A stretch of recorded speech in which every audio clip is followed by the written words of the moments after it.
City update ન્યૂઝમાં આપનું સ્વાગત છે. ખુશીઓની ઉત્તરાયણ.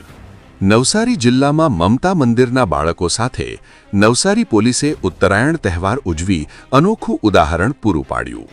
માનવતા, સંવેદના અને સેવાભાવનાથી ભરપૂર આ દ્રશ્યે સૌના હૃદયને સ્પર્શી લીધું. ઉત્સવ ત્યારે જ સાર્થક બને છે જ્યારે ખુશી સૌ સુધી પહોંચે.